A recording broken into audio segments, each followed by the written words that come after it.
Good day, ladies and gentlemen. I'm Oscar Kayanja from Egypt, Japan University of Science and Technology, and going to present to you a paper ID MG033 about the effect of phase disparity of molybdenum disulfide nanosheets on the performance of anisotropic membrane for oily wastewater treatment. And I'm co-authoring the paper with Associate Professor Ahmed Saad Khalil, Associate Professor Ahmed Hasnin, Professor Mohsen Hassan, and Professor Hinadori Ohashi. Well, in the next 15 minutes, we shall have a presentation about the background and aim of the work, preparation and characterization of molybdenum disulfide nanosheets, the preparation and characterization of polyether sulfone nanocomposite membranes, as well as a discussion on the performance analysis of the polyether sulfone membranes, the conclusion, and then the future work. Well, there are several sources of oily wastewater, and those include manufacturing plants, which generate vast amounts of oil emulsions. Sometimes there are oil spills in our water bodies, and this actually cuts off oxygen supply to aquatic life. It really gives a poor scenario, as well as creates a contaminated ecosystem. And hence, there are several techniques that have been employed to try and treat oily wastewater, for which some are conventional methods, which include thermal treatment, coagulation using chemicals, biodegradation, and ion exchange methods. But also, there are advanced techniques which mainly include using membrane technologies. And membranes face a challenge of membrane fouling, and that limits its performance life. So they have recently tried to add nanoparticles in the membrane to ensure that there is electrostatic diffusion paths. Also, nanoparticles are hydrophilic in nature and aids water mobility. Also, to induce anti-fouling properties. And hence, in this work, we are aiming to study the effect of phase disparity of molybdenum disulfide nanosheets on the performance of anisotropic polyether sulfone for oily wastewater treatment. And we divided the work into different work packages, which involve the first work package is preparation of the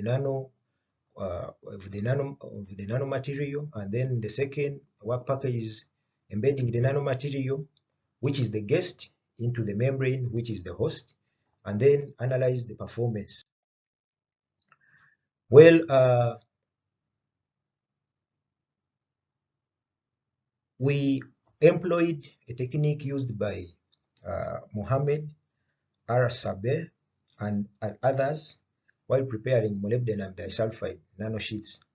Of course, it involves playing around with the molar ratio of molybdenum to sulfur, as well as the filling ratio. And the technique used here is the hydrothermal cell, playing around with the filling ratio of the cell, as well as the molar ratio of molybdenum to sulfur, yields molybdenum disulfide nanosheets of different phases. And hence, by preparing using that technique, we obtained powder samples, and dispersing these powder samples in deionized water resulted in two different colored suspensions. One powder had a high concentration of 1T defects in the 2H structure of the molybdenum disulfide, and it had a dark blue suspension in ionized water, whereas it is the 2H sample which had a dark green suspension.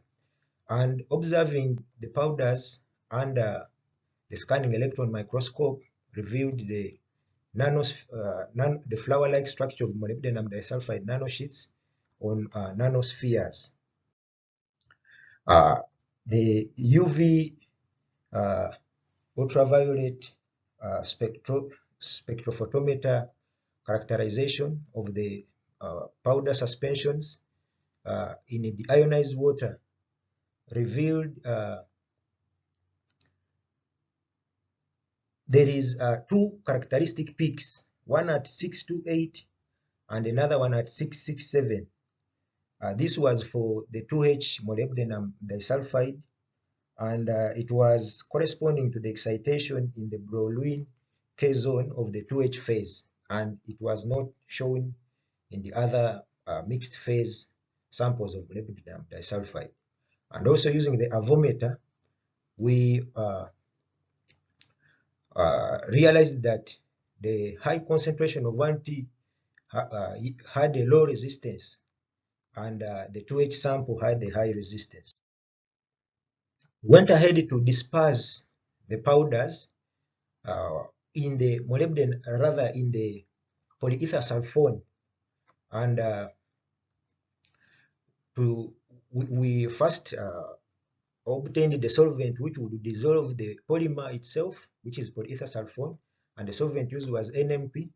We mixed it with the powder and sonicated it to exfoliate the nanosheets for 3 hours, then later blended it with the powder and polyvinyl pyrrolidone to adjust pore formation, and then after mixing we degassed the dope solution and then casted it using a casting machine, and then cut 6 centimeter radius, rather diameter, 6 centimeter diameter membrane samples for further performance characterization.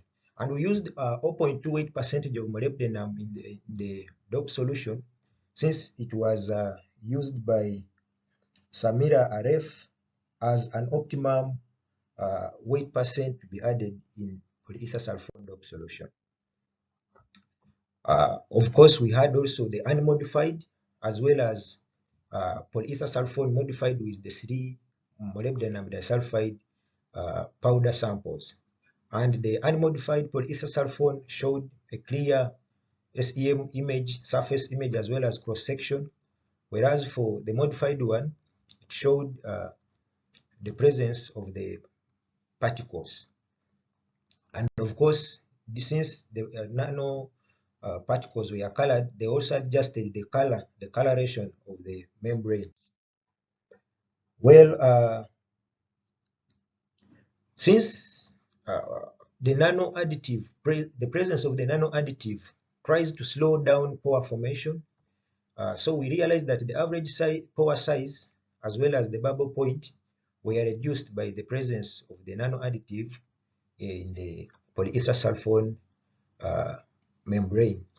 And also we performed a contact angle analysis using a contact angle goniometer, and realized that the presence of the molybdenum disulfide nanosheets had several results, for which the high percent of 1T defects in the 2H phase molybdenum powder had a lower angle, whereas the 2H had a higher angle. This means that the having a high percentage of 1T defects in the 2H phase made the membrane hydrophilic, whereas the 2H actually made the membrane more hydrophobic.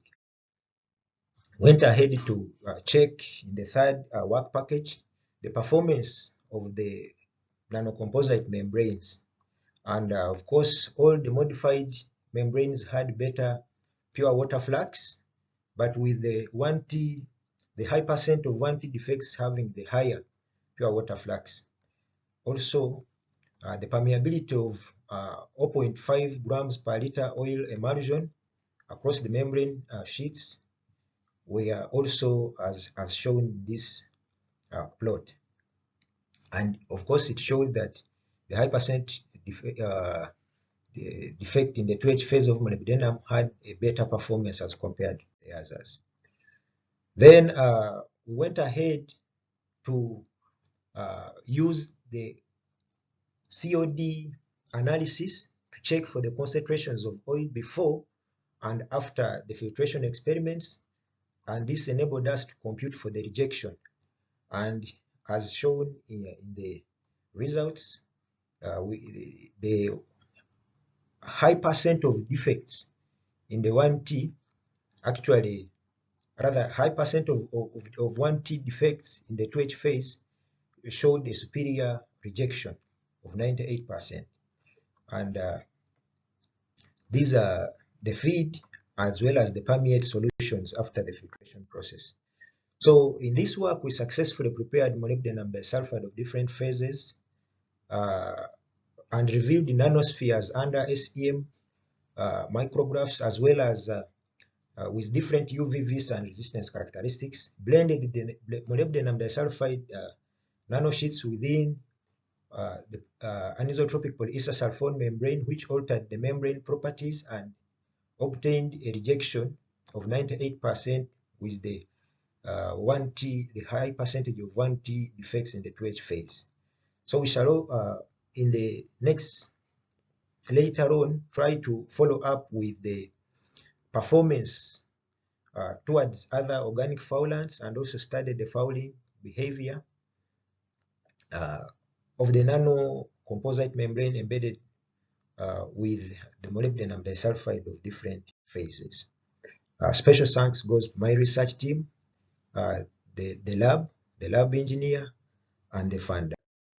I thank you.